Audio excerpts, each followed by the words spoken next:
এ বালুর চরে আশার তরুণী তোমার যেন বেদনা। এ বালুর চরে আশার তরুণী তোমার যেন বেদনা। আমি শ্রান্ত যাদের সহায়তায় আমরা আজকে এখানে এই অনুষ্ঠান সুষ্ঠুভাবে করতে পারছি। প্রথমেই বরণ করে নেব রনিদাকে, কিংসুক সংস্থা ও পল্লী উন্নয়ন সমিতির উনি সম্পাদক, এবং আমাদের এই নাট্যমেলা সুষ্ঠুভাবে আয়োজন করার জন্য ওনার সহযোগিতা আমরা সবসময় পেয়ে আসছি। সুতরাং বরণ করে নিচ্ছি শ্রী রনিদা। আলোর পথযাত্রী এই যে রাত্রি এখানে থেমো না।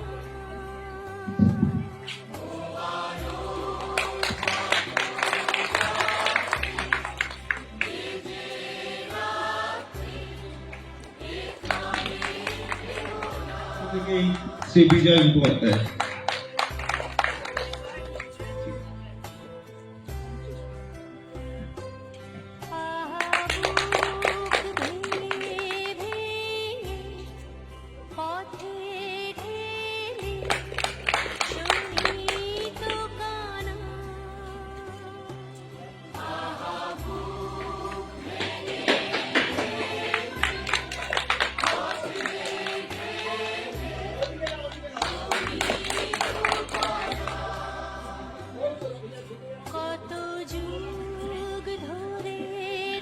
ঋতু একদম যখন শুরু হয়েছিল, মানে আমরাও তখন আসিনি, আমরা আসিনি বলতে ঋতুর জন্মলগ্ন থেকে শ্রী বিষ্ণুপদ দে, শ্রী দেবদূত বসু, এরকম আরো অনেকে এই ঋতুর চলতে তাকানো যখন শুরু করেছিলেন, সেই তখনকার সাথী আমাদের দেবদূত দা, উনি হয়তো এখন ওনার কাজের জন্য এবং ওনার ব্যক্তিগত বিভিন্ন অসুবিধায় বর্তমানে আমাদের দলের সঙ্গে নেই, মানসিকভাবে নেই, শারীরিকভাবে নেই, কিন্তু মানসিকভাবে আমাদের দলের সঙ্গে আমরা ঋতু সম্মান দিচ্ছি শ্রী দেবদূত বসু মহাশয়কে।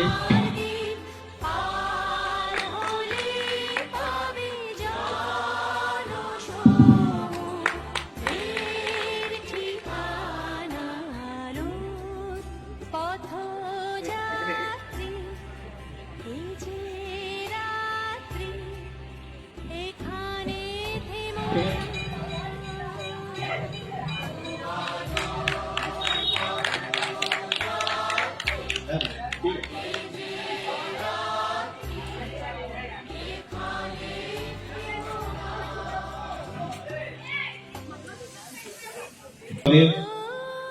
মোট 12টি নাটক আমরা এখানে দেখব। পশ্চিমবঙ্গের বিভিন্ন প্রান্ত থেকে তারা এসে তাদের ভালো ভালো নাটক আপনাদের সামনে উপস্থিত করবেন। আপনারা প্রত্যেকে প্রতিদিন ভালো ভালো নাটক দেখুন, নাটকের সাথে থাকুন, নাটকের পাশে থাকুন।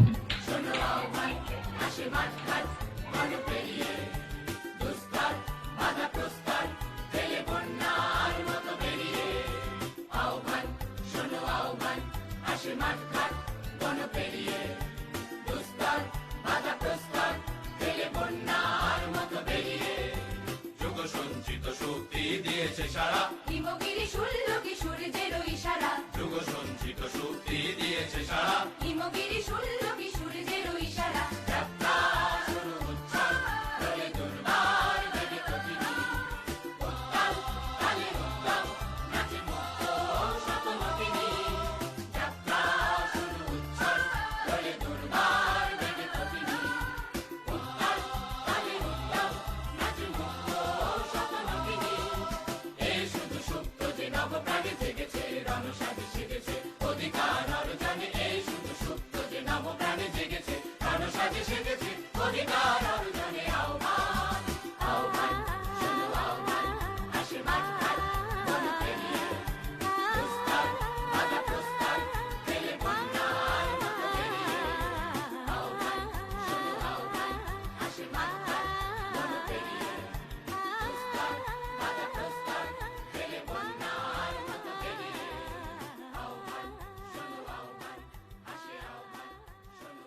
হ্যাঁ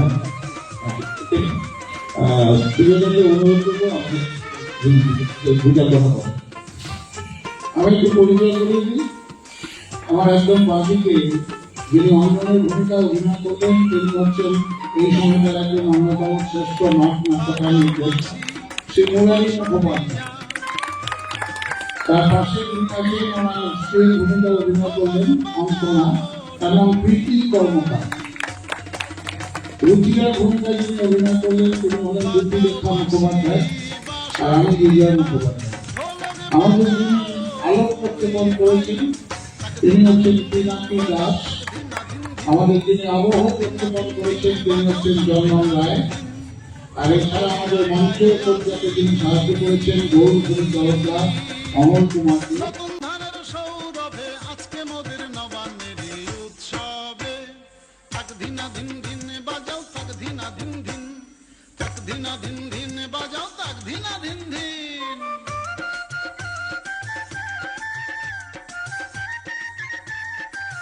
বরণ করে নিচ্ছে এবং তাকে আমাদের দলের পক্ষ থেকে মেমেন্টো এবং উত্তরীয় করিয়ে দিচ্ছেন শ্রী অসীম ঘোষ মহাশয়। আমাদের দলের মেমেন্টো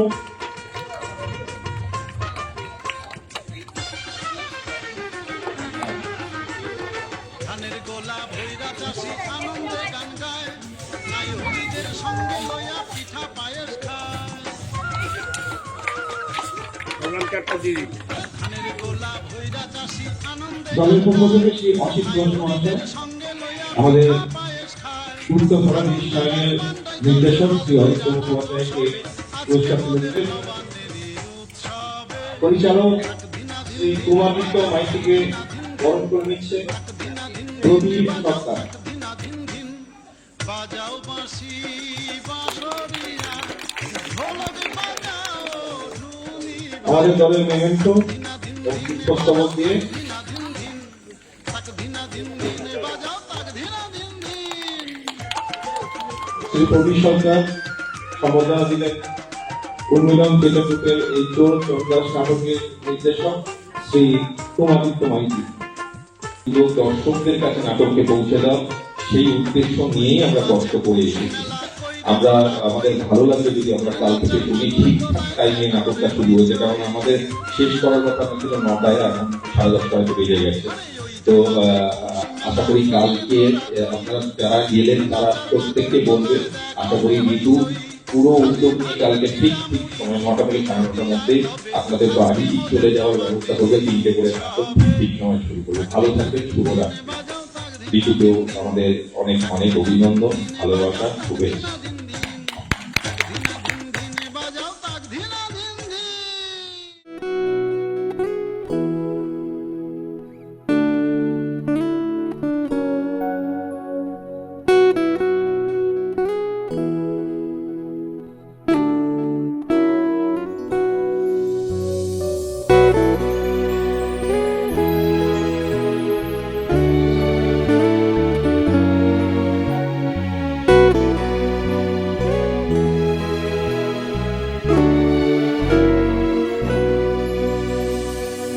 আমারও পরানো যাহা চায় তুমি তাই গো, আমারও পরানো যাহা চায়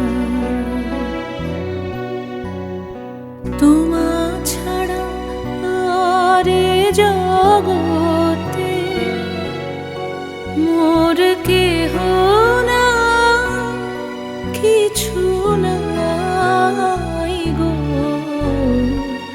আমার পরানো যাহা চায়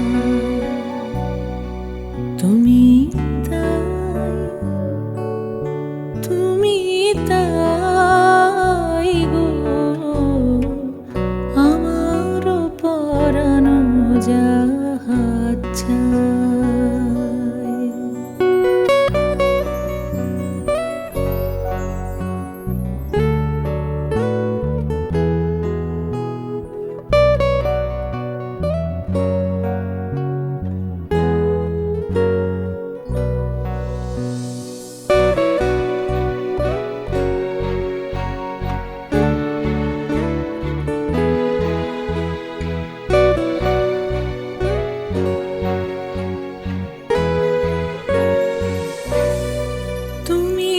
সুখ যদি নাহি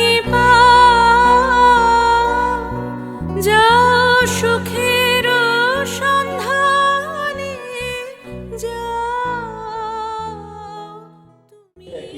ওই ধরুন দুটো কিডনি, একটা লিভার বা দুটো অমনি আছে, এক টুকরো হৃদয়ের মার্কেট ভ্যালু কিন্তু অনেক অনেক বেশি।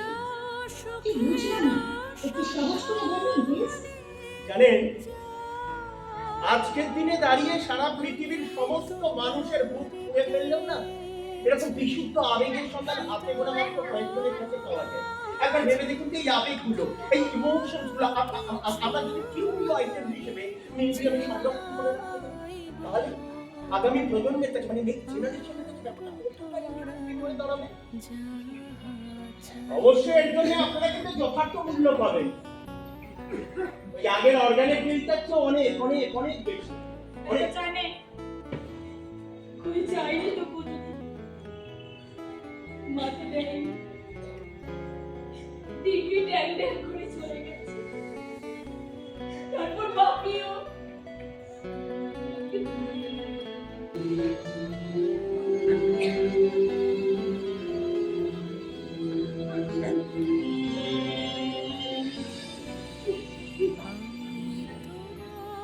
সৃষ্টির আনন্দে বুধ হয়ে থাকি,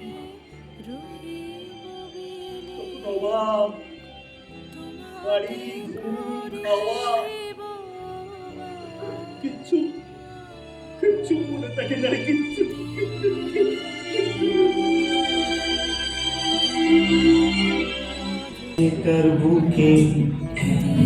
আমি একটু সর্বদান নাট্যশালার অভিনেতা এবং কলাকারদের সামনে ডেকে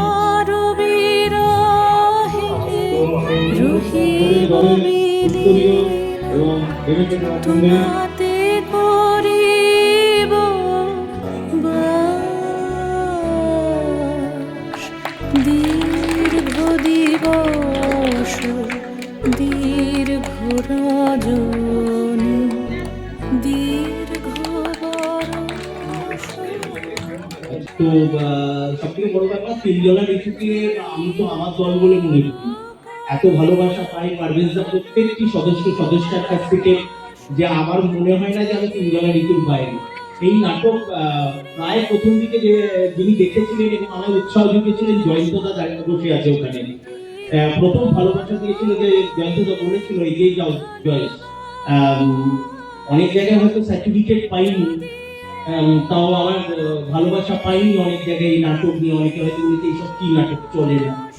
তো বস্তা পচা নাটক কি আছে নাটকে, কিছু নেই, আমার কিছু মানুষ বুকে জড়িয়ে ধরে ভালোবাসে। তো আবার আসবো, সামনের বছর আসবো, খুব ভালো জায়গা, ভালো পরিবেশ, এবং সত্যি কথা কেউ ডিস্টার্ব করেনি নাটক চলাকালীন, খুব একটা করেনি, বাচ্চারা একটু ক্যাচর ম্যাচর করবেনি। তো এরপরে আরো দুটো নাটক আছে, খুব ভালো নাটক আছে, সুদীপ্তদার নাটক আছে, অনিকের নাটক আছে, নীরব। আপনারা নাটকের সঙ্গে থাকুন।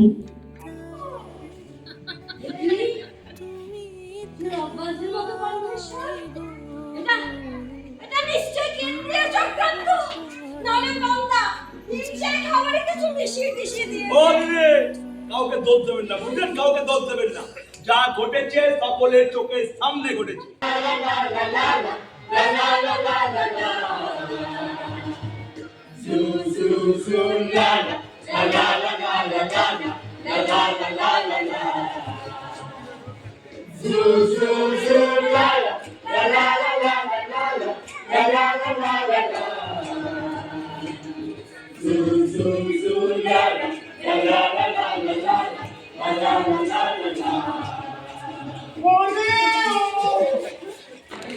আমাদের দলের মেমেন্টো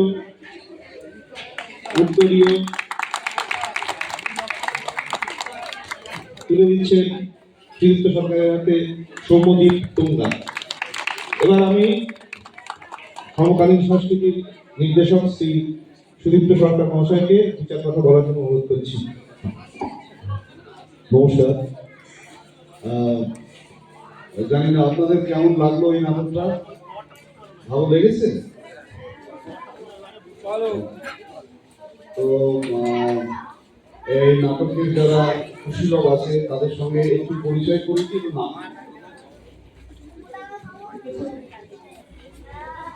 রজত শুভ্র পাই, প্রসেনজিৎ মন্ডল, অনিন্দ্য চক্রবর্তী, ইন্দ্রজিৎ, অনিন্দ্য মুখার্জী, অলোক শঙ্কর রায়, আমি সুতপা, সুমন দাস,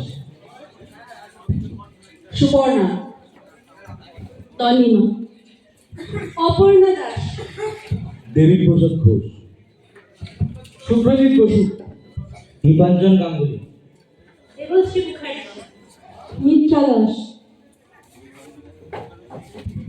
কালু রায়,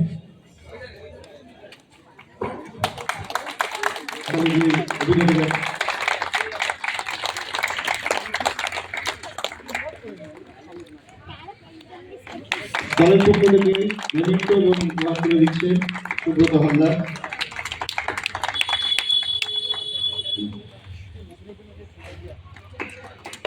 অনুভবকে বলবো যে তার অভিজ্ঞতা আমাদের সঙ্গে একটু শেয়ার করার জন্য। না, অভিজ্ঞতা বলার আগে আমি এই নাটকের সাথে জড়িত সবার সাথে একটু আলাপ করে দিই। নাটকের পেছনে যারা আছে, আলো প্রক্ষেপণ করেছে দাদা, সুজিত দা, আলো প্রক্ষেপণ করেছে সুজিত দা, আবহ প্রক্ষেপণে ছিল সৃজক, কণ্ঠসঙ্গীতে ছিল সৃজন, আর বাকি সবার আলাপ করে পুরুষোত্তম হয় উপরে দেখেন, পুরুষোত্তম, শান্তদীপ, ইমন, বসুজিৎ, সুভাষের ভূমিকা এবং আমাকে অ্যাসিস্ট করেছে নির্দেশনা সহকারী ছিল ভাস্কর বণিক, শঙ্খ বাবার ভূমিকায় ছিল প্রীতম দেবনাথ, নীলাদ্রি এবং আমাদের নাট্যকার সমৃদ্ধি ব্যানার্জি, লাইভ চলে গেছে সমৃদ্ধি ব্যানার্জি। আমার আর বেশি কিছু বলার নেই। আপনারা যদি আপনাদের নাটকটা ভালো লেগে থাকে তাহলে ফেসবুকে একটু লিখবেন, প্রচার পেতে সুবিধা হয়, আমাদেরকে ট্যাগ করবেন, আমাদের পেজ অনিক ANEEK। আর বেশি কিছু বলার নেই, ভালো লাগলেও একটু বৃষ্টি শুরু হয়ে গেছে টুকটাক করে, আমাদের আবার ফিরতেও হবে।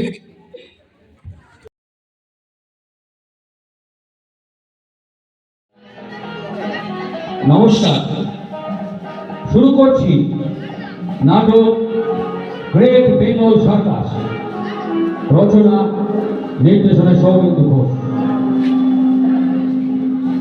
আলো উজ্জ্বল হালদার, আবহ কয়লাংশু চৌধুরী, প্রযোজনা কালীতলা নাট্যদ্বীপ, দেবীপুর, পূর্ব বর্ধমান।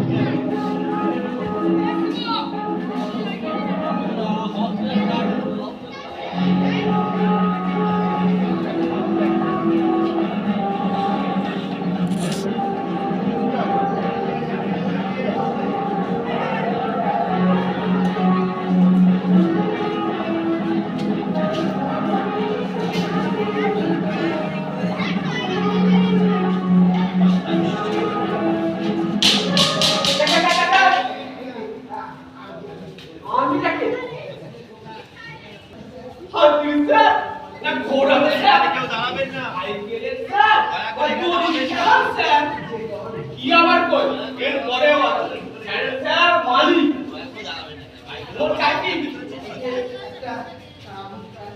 তো কার এটা কি গ্রামের ফল নাকি তুমি চাইবে আর পটাপট তো ফেলে দেবো আমি তো তুমি কয়ে দাও রে বাবা হ্যাঁ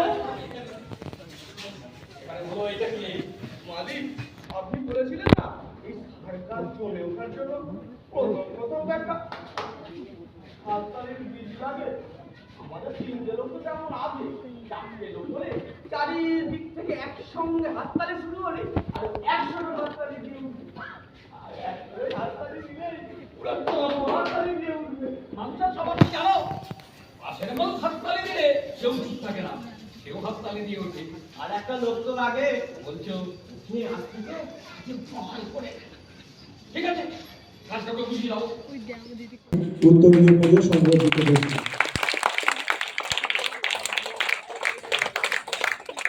এই দুর্যোগপূর্ণ আবহাওয়ার মধ্যে দিয়ে ওনারা সুদূর বর্ধমান থেকে আজকে এসেছেন আমাদের এই মঞ্চে ওনাদের প্রযোজনাটি মঞ্চস্থ করলেন। এই জন্য তিনজলা ঋতুর পক্ষ থেকে প্রত্যেকটা কলা কুশলীকে আমরা আন্তরিক অভিনন্দন এবং ধন্যবাদ জানাই এবং আশা করব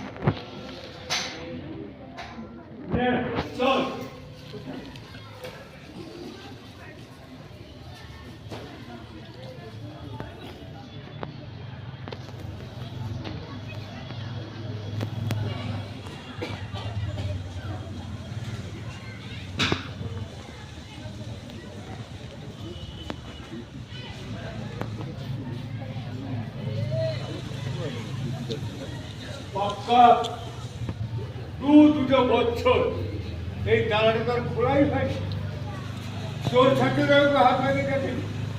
এই সমুদ্রের মানুষজন মনে করে খেলাঘর নাকি বিয়ের ঘর, কেউ জায়গায় উপদ্রব নেই।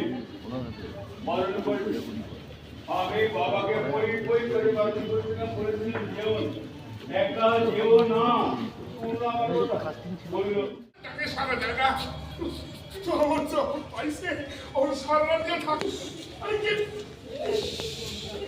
দেখো দেখি চোখের সামনে এত বড় একটা বিশ্রামখানা থাকতে কিন্তু উইদাউট পারমিশন ইউজ করি কেন? আরে বাড়ির ভেতরে কেউ থাকলে সারা দেবেন স্যার, দয়া করে পুলিশ আসে, পুলিশ হেড কনস্টেবল সুবিধা পুলিশ আরে আরে বসে সব আসে নাই স্যার, ওখানে দাঁড়িয়ে আমার কপ হয়েছে গো কি হ্যাঁ বাড়িতে গেলে আমি বুঝুন ডাক্তার খান তারপর না আমি ভোগে বিশ্বাস করি। ও তো জান না ওই তো ওইদিকে বাথরুম পুলিশের লোক তো আইসে কোনো তো বেরাতে এসেছে।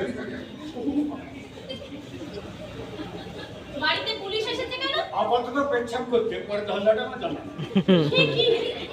বাড়ির রন ঘর ঝোপঝাড় জঙ্গল সব থাকতে কাজটা সারবার আর জায়গা পেল না, নিশ্চয়ই কোনো গন্ধ পেয়ে এসেছে। হতে পারে। দেখো জিজ্ঞেস করলে যেন আমার সব বলে দিও না। কেন আমাকে জিজ্ঞেস করবে কেন? বলা যায় না, পুলিশের লোক হয়তো খোঁজ খবর নিতেই এসেছে। ঠাকুরদার খুন হওয়া, নীলরতন, ডায়েরি এসব যেন আবার বলে দিও না। যদি জিজ্ঞেস করে তো বলবে এই বাড়িটা বিক্রি করতে এসেছে, ব্যাস। ব্যাস ইউ ভেরি গুড।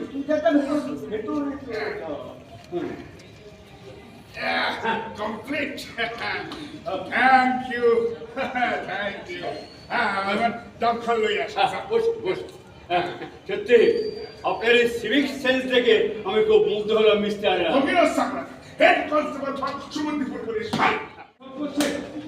খুবই কঠিন, আমি তো চেষ্টা করেও পারি। জীবনের অঙ্কের থেকেও জটিল। আপনি নিলাম অনেক আমাদের বাড়িটা বিক্রি একটা বিজ্ঞাপন দেখে আমার এখানে আসা। সেই বোলপুর জেলা না, আমি তো মাঝে মাঝে এখানে বেড়াতে আসি। এই সমুদ্রপুর তো বাড়িটা আমি বেশ কয়েকবার দেখেওছি, তবে বাইরে থেকে দেখেছি অবশ্যই, কিন্তু বাড়িটার থেকেও ওই আম বাগানটার উপরই আমার বেশি লোভ। বলেছিলাম না মনিয়ম, এই বাগানে কোথাও পোতা আছে। কি পোতা আছে? আমার আটি, এই আটি পোতা আছে, ফল আর করবে না। তো আমি বলি না, এত বড় বাগান নিষ্ফলা হতে পারে। কি লেখে দাম কিন্তু 20 লাখ। জানি, খবরের কাগজ তো পড়েছি। অবশ্য একটু একটু বেশি হলেও আমার কোনো অসুবিধা নেই। প্রয়োজনের জন্য মানুষ কতই না দাম দেয়। টাকা করি এনেছেন? এখন সেই চেক দেবো, আপনাদের অ্যাকাউন্টে টাকাটা জমা হবে, তারপর আমি সই সব করিয়ে যাবো। চেক বই এনেছেন সঙ্গে করে? অবশ্যই, এখন চেক দিতেই চলে যাবো, তারপরে 3-4 বাদে এসে আপনাদের অ্যাকাউন্টে টাকাটা জমা পড়েছে কিনা দেখবেন। বেশ, তারপরে আমি কিছুদিন বাদে সব করিয়ে নিই, ঠিক আছে? আচ্ছা কি হলো প্রাণের যত হবে না জীবন খাতা নদী পাতা যতই দেখো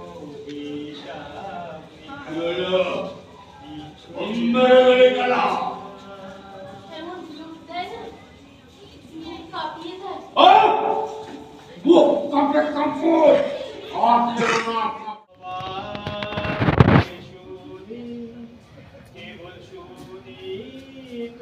কেমন করে গান করো হে গুণী।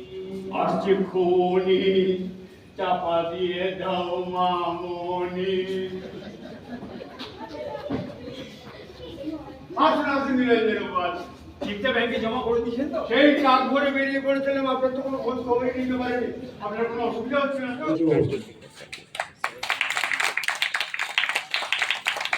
আমরা তিনজনের ঋতুর পক্ষ থেকে উত্তরপাড়া উত্তরায়ণ নাট্য দলটিকে অসংখ্য অসংখ্য অভিনন্দন জানাই। আজকে এরকম একটা দুর্যোগপূর্ণ আবহাওয়াতে ওনারা এসে ওনাদের নাটক এই খেলাঘর নাটকটি মঞ্চস্থ করলেন। আমি পরিচালক মহাশয়কে কিছু বলার জন্য অনুরোধ করব।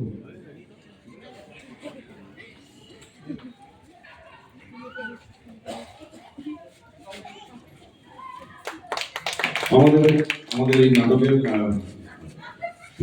অরিত্র মুখোপাধ্যায়, এই আবহ ওর করা, মানে আমরা যে মিউজিকটা ব্যবহার করলাম, অরিত্র মুখোপাধ্যায়, দীপঙ্কর ভট্টাচার্য, আমি জয়ন্ত দাশগুপ্ত, মহুয়া চ্যাটার্জি, প্রণব ভট্টাচার্য, আর আলো করলো অময় দৈত্য। আপনাদের অশেষ মানে অনেক অনেক শুভেচ্ছা, অভিনন্দন এবং অন্তরের শ্রদ্ধা যারা আমাদের এই নাটক দেখলেন এই পরিবেশে এবং তিনজনা ঋতুর পাশে থাকলেন। আমরা কৃতজ্ঞ যে এইরকম পরিবেশে আপনারা নাটক ভালোবেসে এসেছেন। শুনেছিলাম আগামীকাল, গতকাল ভর্তি লোক ছিল, আজকে এই অবস্থা সম্ভব না সেটা। আবার কোনোদিন ভালোভাবে করবার চেষ্টা করবো আপনাদের আমন্ত্রণে। ভালো থাকবেন আপনারা। আর আগামীকালও আছে, একটু পরিষ্কার হয়ে গেলে নিশ্চয়ই সবাই বেশি বেশি করে এসে দেখবেন নাটক। হ্যাঁ, নাটকের পাশে থাকবেন। ভালো থাকবেন। শুভরাত্রি।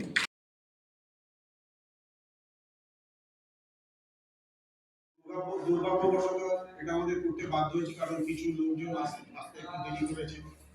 আমরাও বিভিন্ন কাজে ব্যস্ত ছিলাম, যার ফলে আমাদের একটু দেরিতে হলেও শুরু করেছি। আজকের আমাদের এই তিনজোড়া যুব নাট্য উৎসবটা তো চলছে 19 তারিখ থেকে। আজকে আমাদের শেষ দিন। গত 3 দিন 3টে নাটক আমাদের এখানে হয়ে গেছে। আজকে শেষ দিনে আমরা একটা সেমিনার মানে একটা আলোচনা সভার আয়োজন করেছি। এটা হচ্ছে থিয়েটার ও নতুন প্রজন্ম। এটার উদ্দেশ্য একদমই আমাদের বলতে গেলে কি, একটু আমরা যে ব্যক্তিত্ব আজ এখানে উপস্থিত আছেন ওদের মুখ থেকে আমরা কিছু শুনবো এবং আমরা সমৃদ্ধ হব। এই থিয়েটার এবং নতুন প্রজন্ম এটা নিয়ে প্রচুর বিতর্ক আছে। হ্যাঁ, হয় ওর চারদিকে বহু আপনাকে নতুন ছেলেমেয়েরা নাকি থিয়েটারে আসছে না, থিয়েটারে এলে থাকছে না, বা আমরা যারা বিরোধ দলে এখন আমরা যারা থিয়েটারে এসেছি আমরা কি পেয়েছি, বা আগামী দিনে আমরা তাদেরকে একটা থিয়েটারে টেনে আনতে পারিনি কেন, কিছুটা দায় হয়তো আমাদেরও আছে। এই সমস্ত বিষয়গুলো যেগুলো এখন সামনে এসে দাঁড়িয়েছে সেইগুলো সম্পর্কে একটু আলোচনার মাধ্যমে আমরা একটু পরিষ্কার হয়ে নিতে চাই। আজকে আমাদের মধ্যে উপস্থিত আছেন বিশিষ্ট হচ্ছে এই যে থিয়েটার এবং নতুন প্রজন্ম, এটা এই নতুন প্রজন্ম কি থিয়েটারের মধ্যে তারা এসে অভিনয় করবে না অন্যভাবে থিয়েটারের সঙ্গে যুক্ত থাকবে, এই প্রজন্ম কিভাবে তাদের আমরা কালকে পেয়েছি কি পাই, এই বিষয়ে কতগুলো কথা মাঝে মধ্যে হয় যে আমরা যারা আগে শুরু হয় তারা থিয়েটারের মধ্যে কিভাবে জড়িয়ে গিয়েছে আমরা আজকের দিনে দাঁড়িয়ে আমরা নিজের মধ্যে জড়িয়ে যাওয়ার পরে আমরা দেখলাম যে এখান থেকে বেরোতে পারছি। আজকের দিনে আমরা যারা দল করি নাটক নিয়ে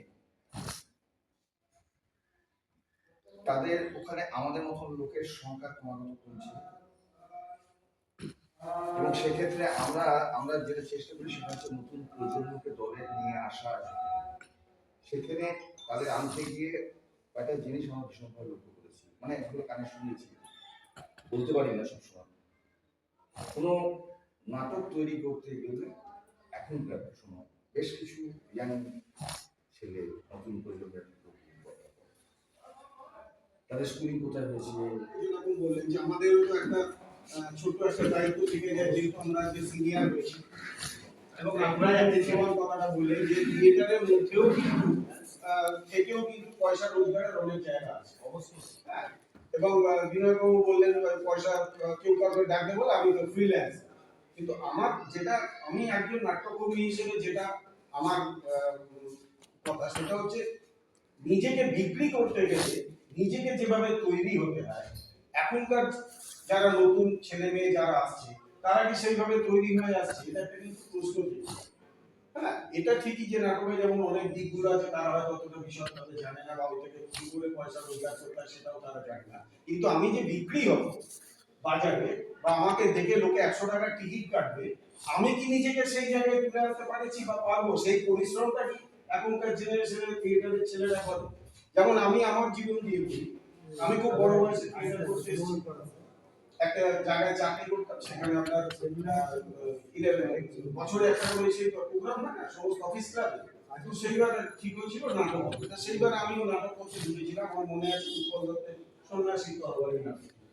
তো আমাদের পাড়ায় একটি দল ছিল ছোট, সেখানে ডক্টর ধ্রুব দাস ছিলেন, আপনার রবীন্দ্র ভারতীর প্রফেসর ছিলেন।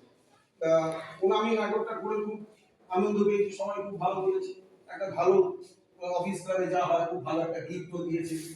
তা আমি ওনাকে গিয়ে বললাম, উনি তখন অবিবাহিত ছিল, নিজে খাওয়া দাওয়া করতেন, আমাদের ওখানে ছিল।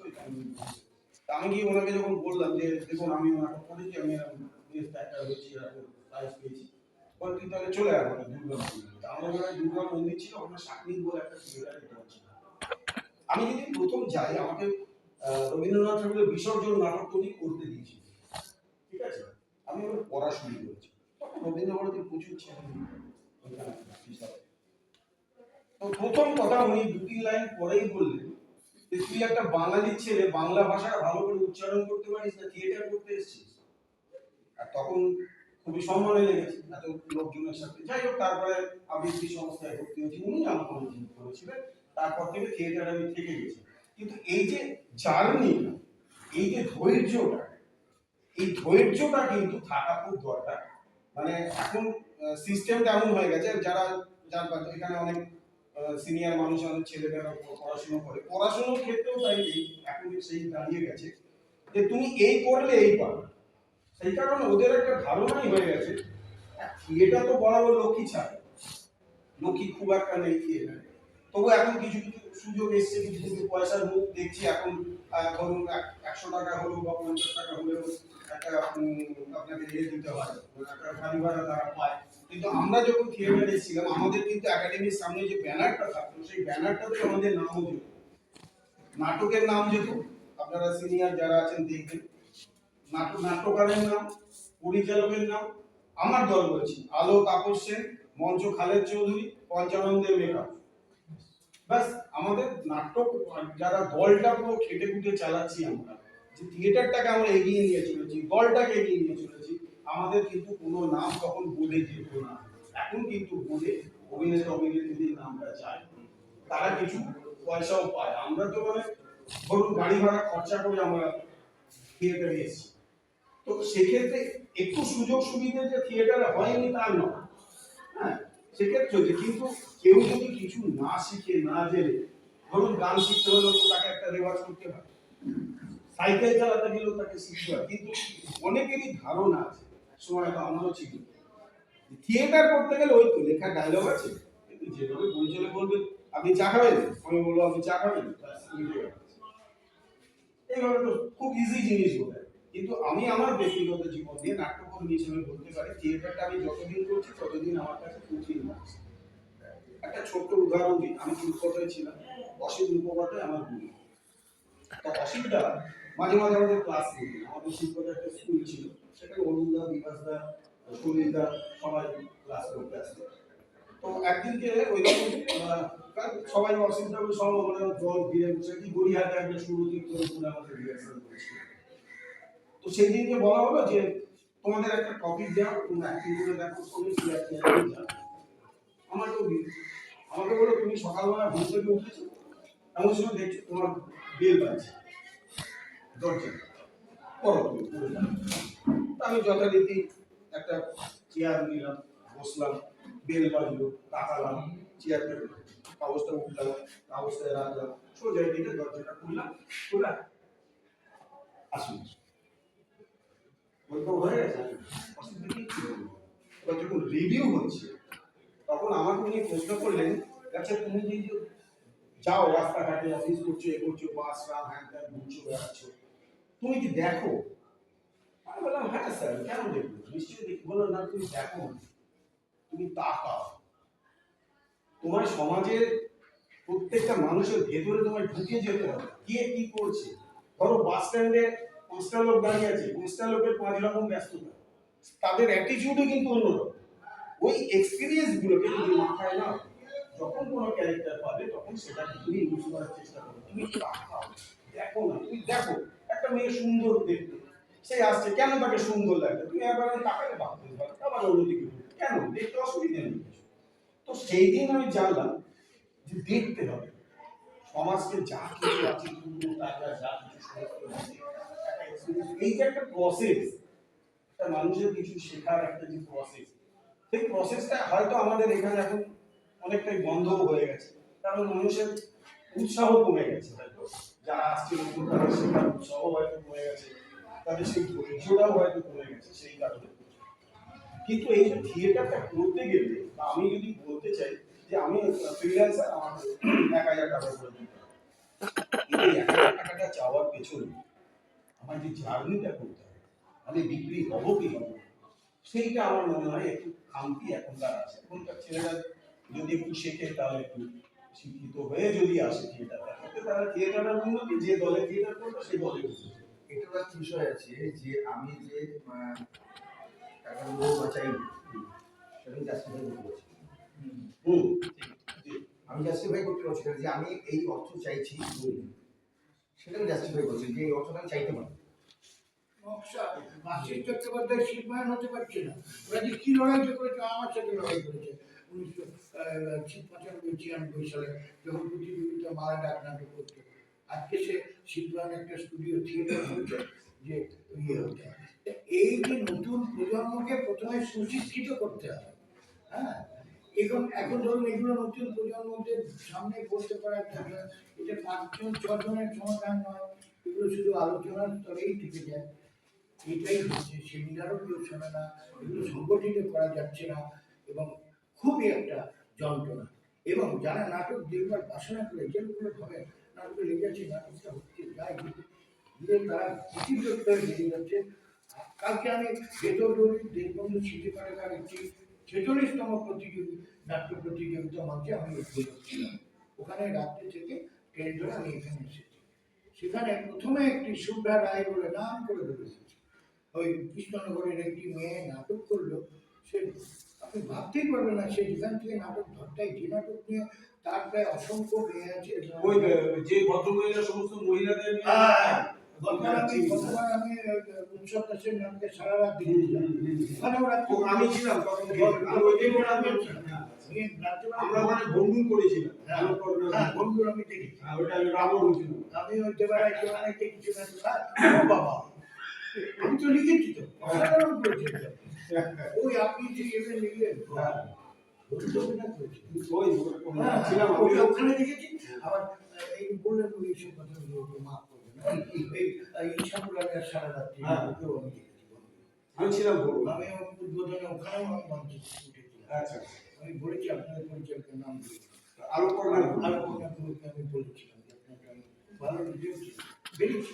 আচ্ছা, যাই হোক, এই যে দেখা, এই যে জার্নি, এরকম নাটক না করে তারা যদি তাকে প্রতিযোগিতা মঞ্চে আগে আমি করতাম, পিল করতো লোক। এখন লোক কমে গেছে, বিচার নিয়ে বিচারকদের উপরে নানা রকম তারা নাটক বোঝে না। যদি নাটক হয় তাহলে কে যাবে বলুন তো? তখন যেটা প্রত্যেকের কাছে সময়টা আগের মতন এলেবেলে নেই। সময় সব কিছুর মধ্যে সবার জীবনযাপনের সিস্টেমটাই পাল্টে গেছে। সেই সিস্টেমের মধ্যে সংকট হচ্ছে, নানান মোকাবেলা করে থিয়েটারের জন্য যেতে হয়। যে ওনার অভিনয় দেখে বলেছিলাম, কোথায়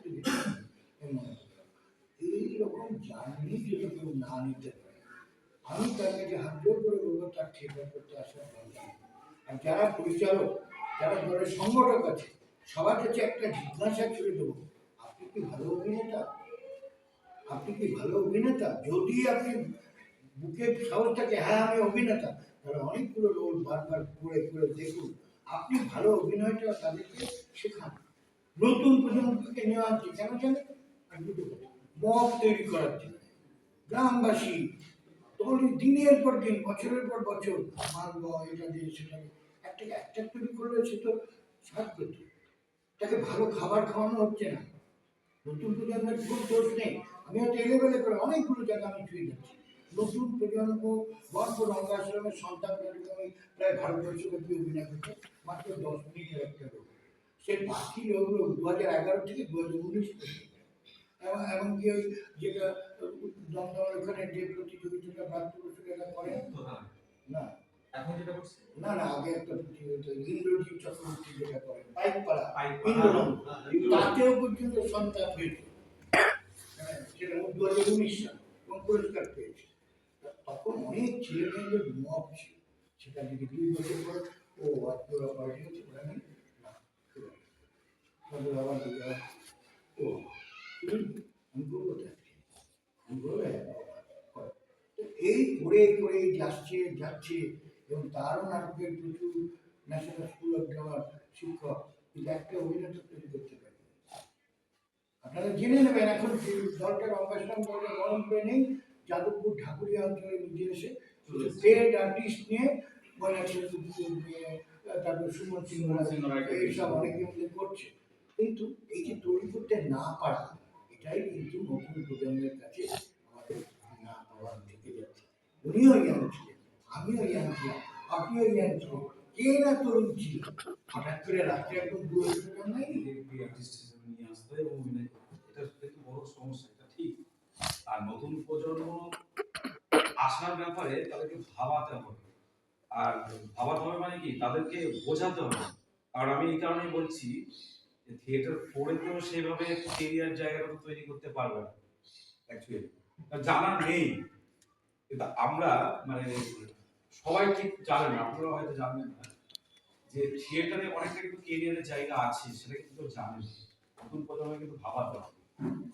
মিনিস্ট্রি অফ কালচার কি করেছে বিগত বহুদিন ধরেই, মোটামুটি 20 থেকে 30 বছর ধরে বিভিন্ন রকম গ্র্যান্ড দেয় এবং রেপার্টারি গ্র্যান্ড দেয়, যেটা স্যালারি দেয়। আগে দিত 6,000 শিশুদের এবং গুরুদের দিত 10,000, সেটা এখন বাড়িয়েছে গুরুদের 15,000 এবং শিশুদের 10,000 করে দিচ্ছে। এবং এগুলো কি করছে একটা এবছর থেকে যেটা করছে আমি শুনেছি যে নতুন প্রজন্মকে ইনভলভ করার জন্য মিনিস্ট্রি কিন্তু বলছে যে নতুন প্রজন্মকে ইনভলভ করা, তাদেরকে আমি 10 বছর আমরা টাকা দিয়ে দেবো, তারা যেন তৈরি হতে পারে, দল যেন তাদের সমর্থনটা তৈরি করতে পারে। এটা কিন্তু দলকেই বলছে যে আপনারা নতুন প্রজন্মকে নিয়ে আসুন, বোঝান যে আমরা কিন্তু দলের টাকা দেবো। এইটা যদি নতুন প্রজন্ম না জানতে পারে তাহলে কিন্তু তারা আসবে না, কারণ নাটক করে কিছুই হবে না। কিন্তু সত্যি, কিন্তু আমি নিজে মানে বলি, মানে আমি খুব জুনিয়র, এবছর আমি পশ্চিমবঙ্গ নাট্য একাডেমির মেম্বার হয়েছি, মানে দিয়েছে যে আমি বিভিন্ন মফস্বলের দলগুলোকে ঘুরেছি খুব বিভিন্ন জায়গায়, মানে আপনি কাকদ্বীপ থেকে একদম কুচবিহার আলিপুরদুয়ার সমস্ত একদম প্রান্তিক জায়গা দলগুলো যারা নাটক করছে, দল কিন্তু উঠে গেছে করোনার জন্য, এনআরসির জন্য, বিভিন্ন কারণের জন্য কিন্তু নাটক দলগুলো উঠে গেছে। তো সেই সমস্ত দলগুলোকে বুঝিয়েছি যে মিনিস্ট্রি এই ধরনের অনেক কিছু অনুদান দিয়ে থাকছে, আপনারা আসুন, আমি সহযোগিতা করি। তো যাই হোক, দলগুলোকে বোঝাতে হবে নতুন প্রজন্মের ভালো কাজ করতে গেলে। আর সত্যি কথা বলতে যে কাকু যেটা বললো যে নাটকের ব্যাপারে জ্ঞান তো থাকা অবশ্যই দরকার, না হলে নাটক করা ঠিক হবে না। নতুন প্রজন্ম বুঝবে কি করে, না বোঝাবে দলের প্রত্যেকটা কর্মকর্তাকে বোঝাতেই হবে নতুন প্রজন্ম। ঠিক আছে, সেমিনার চলুক, কাকু বলুক, মানে মিডিলে বলা আলোচনাটা চলবে। একদম মেনে নেওয়া বাস্তবিকতা বলতে গেলে সমস্যাটা হচ্ছে অনেক গভীর। সেখানে বলতে গেলে এই সমস্যাটা ডুবুরির মতো সমুদ্রের নিচে গিয়ে সেই মানে হাতটা ছেড়ে কয়েক হাজার ফিট নিচে গেলে এই সমস্যাটাকে বলতে হয়। দেখুন, একদিন আমি একজন প্রজন্ম ছিলাম, যারা অভিনয় করছেন, তারাও অভিনয় দেখে অশেষ ধন্যবাদ আমারও শিক্ষক, কিন্তু আমি হলাম এর পর্যন্ত স্বাধীনতা পাইনি, উনি আমাকে সবচেয়ে যাই হোক সেই জায়গা ছিল যেখানে অ্যাকচুয়ালি একটা প্রজন্ম গড়ে উঠে আসবে, তার একটা বেসিক এলিমেন্ট কিছু আছে, যেমন শিল্পগত চাওয়া, জিনগত, পরিবারগত শিক্ষা, এগুলো যেখানে আছে সেখানে তাদের লড়াই ফাইটটা একরকম হয়। আর ধরুন শোতে মানুষজনে ভেসে আসে, কিছু লোক হঠাৎ আটকে গেল, নাটক করবি, হ্যাঁ বস আয়, তারপর কিছুদিন করলো, তারপর তার ভালো লাগছে না, সে ভলিউম কেন তৈরি করে, সে ছোট ছোট পকেট তৈরি করে, আরেকদিন ছেলে সঙ্গে এক দিয়েছে মানে কথা দিচ্ছে, এইগুলো তার পছন্দ হয়, সে বিরোধী শক্তি হয়ে দাঁড়ায়। এরকম একটা জায়গা আছে, কারণ এটা বিশাল বহু বলবো একটি গ্রন্থ তৈরি হতে পারে, যেটা বনাম নতুন প্রজন্ম। আমি এখন ৭১ বছর বয়স, আমি ৭৫ সাল থেকে মাইক সংবাদ নাটক, তার আগের থেকে আমি কবিতা লিখতাম, বাংলা নিয়ে পড়বো, বাংলায় আগ্রহী। বাড়ি থেকে বললো না ইঞ্জিনিয়ারিং করতে হবে, আমি ইঞ্জিনিয়ার সেটা সেখানে গিয়ে দল করলাম, অশিক্ষিত ছেলে মেয়েদের এনে শিখালাম, শিখেও ধরে রাখতে পারি, তারা বারবার ভেঙে ভেঙে চলে গেছে, প্রজন্ম এসেছে, প্রজন্ম চলে যাচ্ছে, দলকে ম্যাশ করে দিচ্ছে, থিয়েটার চর্চা শেষ হয়ে যাচ্ছে। আজকে আমি এই রেফারেন্স একটা বলি, হরিমতন মুখোপাধ্যায় চিত্রিত্র, আপনারা সবাই জানেন, চিত্রিত্রের ওনার 3খানি বই নিয়ে 2500 টাকা দাম, হরিমতন মুখোপাধ্যায় নাট্য সমগ্র বের করেছে 1500। এই হরিমতন মুখোপাধ্যায় সেই ফিল্মতে অধিকাংশ নাটক নিজে গোবিন্দঙ্গনে অভিনয় করেছে, অনেক লোকজন নিয়েছে। তিনি বিখ্যাত দেবাংশী ভীষণ দলের পরিচালক। আজকে যদি যান গোবিন্দঙ্গনে কিছু হয় না, ঝোপ মাকড়সা পড়ে আছে, সে দেখলে আপনাদের বালুঘাটে গেলে কষ্ট হয়। প্রচণ্ড সাজানো লাইব্রেরি, নাটকের আলমারি, গ্রন্থ, বিজ্ঞাপন সব ধুলো পড়ে আছে। কেন কেন এই যেগুলো কাজ, কেউ যে পিপাসা নিয়ে এসে ওর মধ্যে মুখোপাধ্যায়ের সঙ্গে রিয়াক্ট করে করে যে আপনি এটা কেন লিখলেন, এটা কেন হলো, ওটা কেন হলো, এমন জিজ্ঞাসা তৈরি হচ্ছে। থিয়েটারের যদি মর্ম মূল যেটা, সেই মূলটা যদি আমরা না অনুসন্ধান করি, সারফেস লেভেলে এই আলোচনার কোনো ভ্যালু নেই। এইরকম জায়গা থেকে বড় শহর, বালুঘাট শহর, কলকাতার পাশাপাশি থিয়েটারের জায়গা, বহরমপুরে একাঙ্ক নাটক হতো না, পূর্ণাঙ্গ নাটক, রবীন্দ্র নাটক, সক্রেটিস, মানে যত রকম ধ্রুপদী নাট্য চর্চার একটি ক্ষেত্র ছিল। বর্তমানে খুব খারাপ। কিছুদিন আগে আমি কমলদার বাড়ি গেছিলাম, কমলদাকে নিয়ে আমি একটা কাজ করি, ওনার প্রচুর কাজ চলছে, ওনাকে নিয়ে একটা আনোয়ারে সংখ্যা করার পরিকল্পনা চলছে, কাজে আর দিতে পারছি না, দৌড়াতে হচ্ছে। তো তাতে কমলদা বললেন যে কোথাও তো নাটক দিতে ভালো লাগে না, কোথাও কোথায় অভিনেতা আছে বলতো। আমি ভাবতে শুরু করলাম, কুচবিহারে কে অভিনেতা, জলপাইগুড়িতে কে অভিনেতা। অ্যাকচুয়ালি একটা লেস একটা থিয়েটারের চর্চা চলছে। একটা যখন বুদ্ধদেব দাস প্রতিপ্রশ্ন নাটক করছে, তখন চিনিয়ে দিচ্ছে, ভিড় হচ্ছে। অ্যাক্টিং না থাকলে মানুষ কি নিয়ে দেখবে বলুন। অসংখ্য ছেলে মেয়ে মহিলাদের প্রধানে আমি রীতিমতো প্রায়ই ইনভাইট করে, আসুন নাটক দেখুন, দেখে লিখুন, বলুন, ইত্যাদি ইত্যাদি। যে দেখি যে প্রজন্মের ভিড়, নিজেদের নাটকটা দেখলো, তারপরে দেখে অন্যের নাটক দেখে। নাটক দেখার অভ্যাস নেই, জিজ্ঞাসা নেই, মজা নেই। এই উনি বললেন, অসীম মুখোপাধ্যায় প্রশ্নগুলো করে ওনাকে অধ্যয়ন করা বা এই পর্যবেক্ষণ করার যে ব্যাপার, একটা ক্যারেক্টার, এখন আপনার ক্যারেক্টারটা আমাকে বলা হলো করুন, আপনি যেভাবে মাথা রাখছেন এটা তো অনুভব করতে হবে আপনার ক্যারেক্টার, কিংবা উনি ওনার ক্যারেক্টারকে যদি আমাকে বলা হলো, ব্যাপারটা বুঝতে হবে। আমি বেসিক্যালি বলি, আমি বেসিক্যালি একজন অ্যাক্টর। নিজের দল ছিল, পশ্চিমবঙ্গ নাট্য একাডেমির পরিচয় দিতেও তো একটু হবে, তাই আত্মকথা। পশ্চিমবঙ্গ নাট্য একাডেমির কাছে 1999 সালে বুদ্ধদেব ভট্টাচার্যের কাছে আমি সেই বিশিষ্ট ছোট নাটকের পুরস্কার নিয়ে গেছি, ফারাক্কা নাট্যাঙ্গন নাট্য সংস্থা থেকে। উপরে গন্তব্য চেতনা সুমন মুখোপাধ্যায়, নিচের গোড়া চক্রবর্তীদের ফটো আছে। নাট্য একাডেমি পত্রিকার সপ্তম যদি কারো কাছে থাকে তারা দেখতে পাবে। কাজে আমি আমার এই যে ফারাক্কা হচ্ছে শিলিগুড়ি থেকে 300 কিলোমিটার, আর কলকাতা থেকে 300 kilometre, Calcutta to Siliguri NJP 600 kilometre আনুমানিক দূরত্ব, হয়তো 595, 85, 86 ইত্যাদি ইত্যাদি হবে। ওটা নাহলে আনুমানিক 600 কিলোমিটার। আমি যখন ওখান থেকে কাজ শুরু করলাম, তো আমি কিছুদিন করার পরে বিভিন্ন প্রতিযোগিতা মঞ্চে ঘুরতাম এবং আমি নাটক দেখা শুরু করলাম। প্রতিযোগিতা মঞ্চে যেতাম, প্রাইজ পাচ্ছিলাম কম, ভালো ভালো চন্দননগর, চুচুড়া, হুগলি, নগর ভালো ভালো নাটকগুলো দেখে দেখে তাদের অ্যাক্টিং এবিলিটি, তাদের ডাইরেকশনের ক্যাপাবিলিটি, তার কীভাবে একটা থিয়েটার মেকিং স্ক্রিপ্টের অবান্তর স্ক্রিপ্টে ভরে গেছে, তখন সেই সবগুলো দেখে দেখে শিখে সেগুলো শিখিয়ে এবং অসীম মুখোপাধ্যায় তখন কিন্তু সবাই সেগুলো কি বলুন বলি হ্যাঁ লাস্ট বলতো আমি বলতো অবশ্যই তখন ফেরিওয়ালার মৃত্যু হচ্ছে, তারপরে যৌথ বংশ করছে, বিমল দেব এসে কৌশিক সেন, আমি ইতিহাসগুলো ধরে ধরে বলতে পারবো, যেমন সেটা থিয়েটারের সাদা ঘোড়া, শরীর বন্দ্যোপাধ্যায় নাম করে করে বলছি, এগুলোর নাম বলছি কি করে, এগুলো আমাকে দেখতে হয়েছে, বুঝতে হয়েছে, খাটো হয়েছি, আমাকে ক্যালকাটা পুলিশে ধরেছি, আমার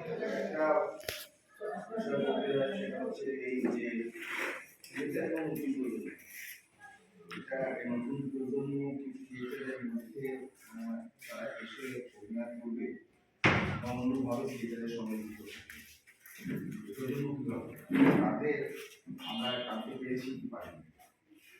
বিষয়গত কথা মাঝে মাঝে হয় যে আমরা যারা আগে বানাতে শুরু করি তারা থিয়েটারের মধ্যে কিভাবে জড়িয়ে গিয়েছে আমরা আজকের দিনে দাঁড়িয়ে নিজে বলতে পারি। জড়িয়ে যাওয়ার পরে আমরা যেটা দেখলাম যে বিরোধ আছে, আজকের দিনে আমরা যারা দল করি তাদের নিয়ে তাদের ওখানে আমাদের মতো লোকের সংখ্যা ক্রমাগত কমছে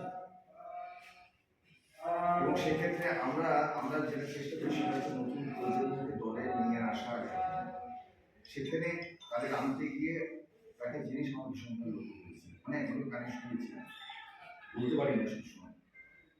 কোনো নাটক তৈরি করতে গেলে এখনকার সময় বেশ কিছু ইয়াং ছেলে নতুন প্রজন্মের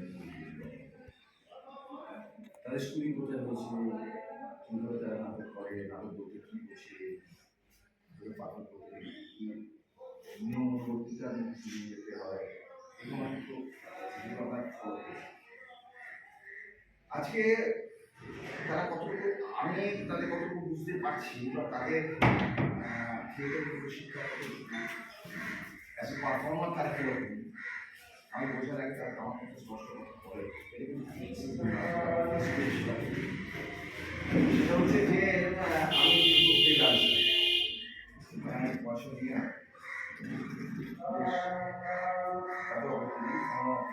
যারা আছে প্রত্যেকেই তো আমাদের সামনে দিতে হয়।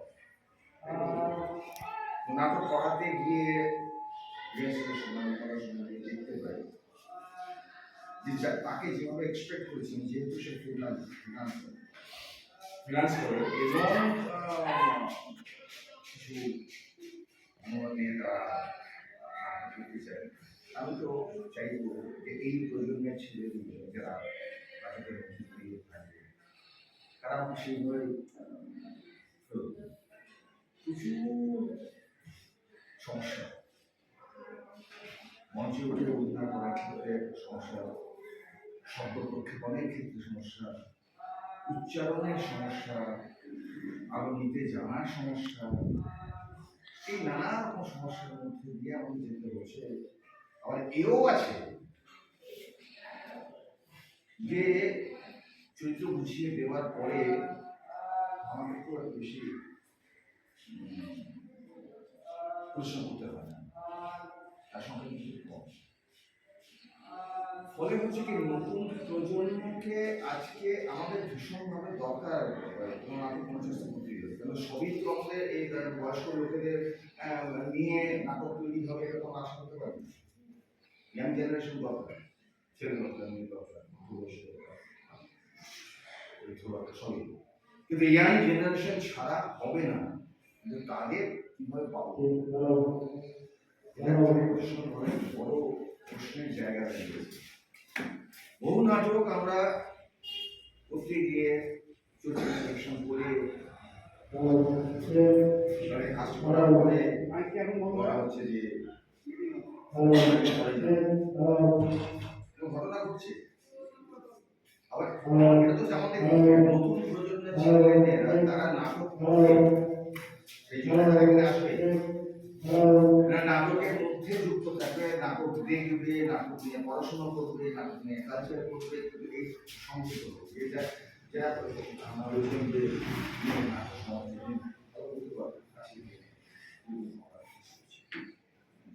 সেখানে আমাদের করা উচিত হয়। দুর্ভাগ্যবশত এটা আমাদের করতে বাধ্য হয়েছে, কারণ কিছু লোকজন আছে আপনারা দেরি করেছেন, আমরা বিভিন্ন কাজে ব্যস্ত ছিলাম, যার ফলে আমরা একটু দেরি করে আজকের আমাদের তিনজোড়া যুব নাট্যোৎসবটা তো চলছে 19 তারিখ থেকে। আজকে আমাদের শেষ দিন। গত 3 দিন 3টে নাটক আমাদের এখানে হয়ে গেছে। আজকে শেষ দিন আমরা একটা সেমিনার মানে একটা আলোচনা সভার আয়োজন করেছি। সেটা হচ্ছে থিয়েটার ও নতুন প্রজন্ম। এটার উদ্দেশ্য একদমই আমাদের বলতে গেলে কি একটু আমরা যে ব্যক্তিত্ব আজ এখানে উপস্থিত আছেন ওদের মুখ থেকে আমরা কিছু শুনবো এবং আমরা সমৃদ্ধ হব। এই থিয়েটার এবং নতুন প্রজন্ম এটা নিয়ে প্রচুর বিতর্ক আছে। হ্যাঁ, ভয় হচ্ছে চারদিকে, আপনাদের নতুন ছেলেমেয়েরা নাকি থিয়েটারে আসছে না, থিয়েটারে এলে থাকছে না, বা আমরা যারা বিরোধ দলে এখন আমরা যারা থিয়েটারে এসেছি আমরা কি পেয়েছি, বা আগামী দিনে আমরা তাদেরকে থিয়েটারে টেনে আনতে পারিনি কেন, কিছুটা দায় হয়তো আমাদেরও আছে। এই সমস্ত বিষয়গুলো যেগুলো এখন সামনে এসে দাঁড়িয়েছে সেইগুলো সম্পর্কে একটু আলোচনার মাধ্যমে আমরা একটু পরিষ্কার হয়ে নিতে চাই। আজকে আমাদের মধ্যে উপস্থিত আছেন বিশিষ্ট নাট্য ব্যক্তিত্ব সব উপস্থিত, যেমন বিনায়ক বন্দ্যোপাধ্যায়, অজিত সরকার মহাশয় এবং দুলাল চক্রবর্তী মহাশয়, উনি নাট্য সমালোচকও বটে। তো আমরা প্রথমেই তিনজনের ঋতুর পক্ষ থেকে আমরা একটু পুষ্পস্তবক দিয়ে ওনাদের একটু বরণ করে নিতে চাই। আমি বিনায়কদার কাছে প্রথম দেবাংশু ভট্টাচার্য আমাদের দলেরই একজন সদস্য।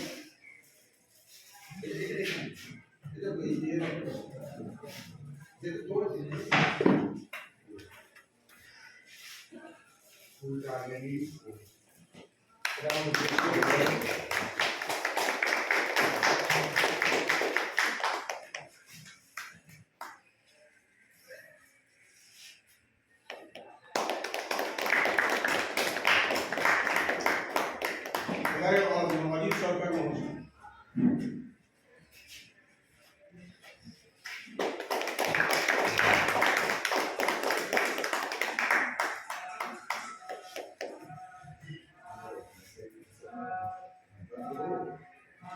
সাউন্ডটা বন্ধ করে না, নাইট টেস্ট করছি।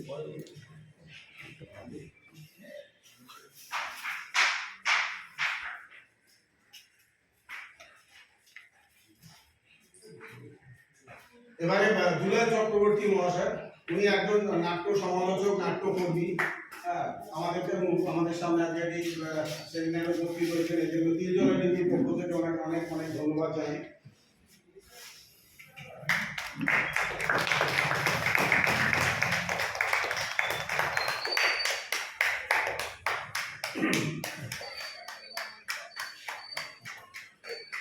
তাহলে এমনিতেই তো আমরা একটু লেটে রান করছি, কাজে কোনো রকম ভরিতা না করে সরাসরি আমরা আমাদের সাবজেক্টে ঢুকে যাই।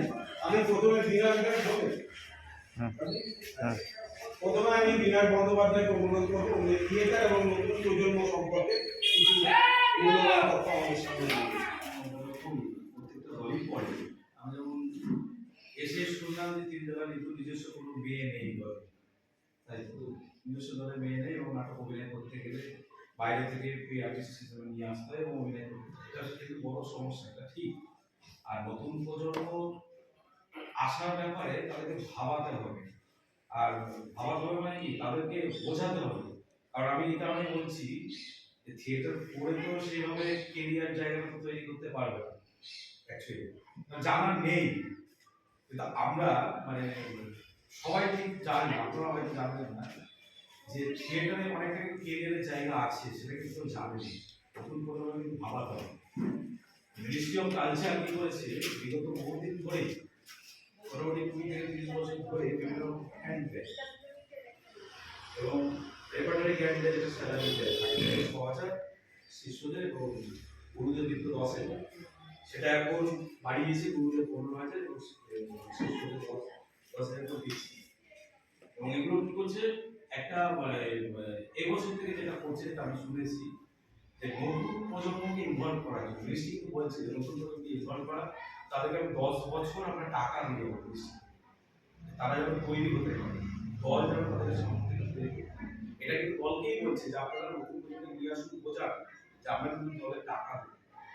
এটা যদি নতুন প্রজন্ম না জানতে পারে তাহলে কিন্তু তারা আসবে না, নাটক করতে কিছুই হবে।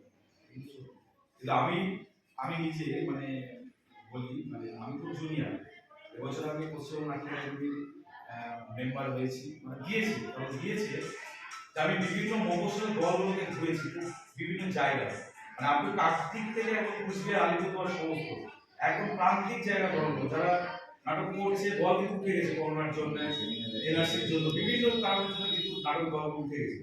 তো সেই সমস্ত দলগুলোকে বুঝিয়েছি যে বৃষ্টি এই ধরনের অনেক কিছু অনুদান দিয়ে থাকছে, আপনারা আসুন, আমি সহযোগিতা করি। তো যাই হোক, দলগুলোকে বোঝাতে হবে নতুন প্রজন্মে ভালো কাজ করতে গেলে। আর সত্যি কথা বলতে যে আমি যেটা বলবো যে নাটকের ব্যাপারে জ্ঞান থাকা অবশ্যই দরকার, না হলে নাটক করা ঠিক হবে না। নতুন প্রজন্ম বুঝবে কি না বোঝাবে, দলের প্রত্যেকটা কর্মকর্তাকে বোঝাতেই হবে নতুন প্রজন্ম। ঠিক আছে, সেমিনার চলুক, কাকু বলুক, মানে মিডিলে আমরা বলা আলোচনাটা চলবে। তুমি ঠিকই বলেন। তো আমরা বিনয়বাবু যেরকম বললেন যে আমাদের তো একটা ছোট একটা দায়িত্ব থেকে যায়, যেহেতু আমরা একটা সিনিয়র। দেখা হলো না, তো আমি একটা নোট রেখে এসেছি যে ওই লিখে বলেছি যে ফিল্ডে যেন আমাকে একবার টেলিফোন করে। তোমার মা শুনলে তোমার এক্ষুনি ছুটবে। এটা আপনাকে বন্ধ করতে হবে। কোনটা? মারি পাগলামি। পাগলামি তোমরা পারছো না, আমি পারবো। না পারবেন, তার কারণ মা আপনাকে বিশ্বাস করে না, তোমার মা আমাকে বিশ্বাস করে। তার কারণ হচ্ছে এই কেসের মধ্যে কোনো ভায়োলিটি খুঁজে পাইনি, আর সেই জন্য তোমার মা ঘুরে বেরিয়েছে কোর্ট পাড়ায়, চেম্বারে। অথচ ব্যারিস্টার সেনগুপ্ত চেম্বারে মা যেদিন যান সেদিন কিন্তু আপনি সঙ্গে ছিলেন, আমি জানি। হ্যাঁ, আমি গিয়েছিলাম। ব্যারিস্টার সেনগুপ্ত তো একই কথা বলবো।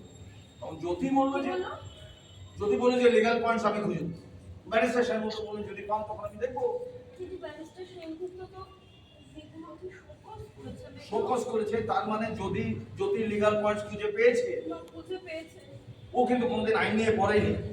তারপরে ও এই প্রফেশনটাকে নিয়ে রিপোর্টার থাকে না, কি করতো? এটা আপনাকে বন্ধ করতেই হবে। বন্ধ করতে হবে। হ্যাঁ, সিগমার ইঞ্জিনিয়ার প্রমোদ বাসুর সঙ্গে। You are great, Jyoti.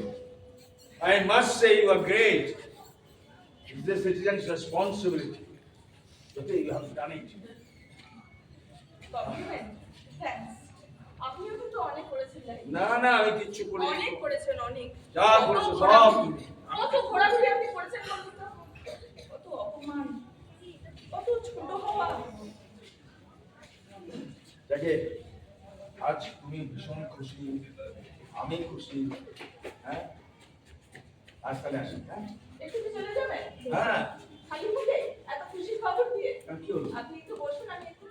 জানাই নিরস্ত নাটকটি আপনারা মঞ্চস্থ করলেন, এর জন্য আমরা অত্যন্ত কৃতজ্ঞ।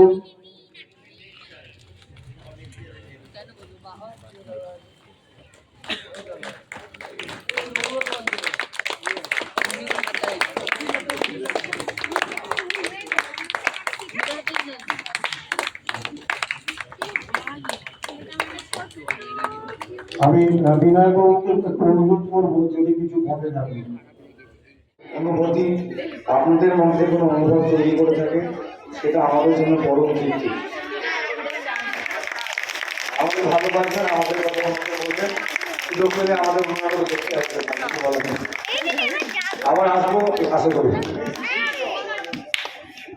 চুরি করতাম পারবো না, কারণ মঞ্চস্থ হয়ে গেছে, ধরা পড়ে যাবো। আগে পেলে চুরি করতাম। আপনাদের অনেক অনেক ধন্যবাদ।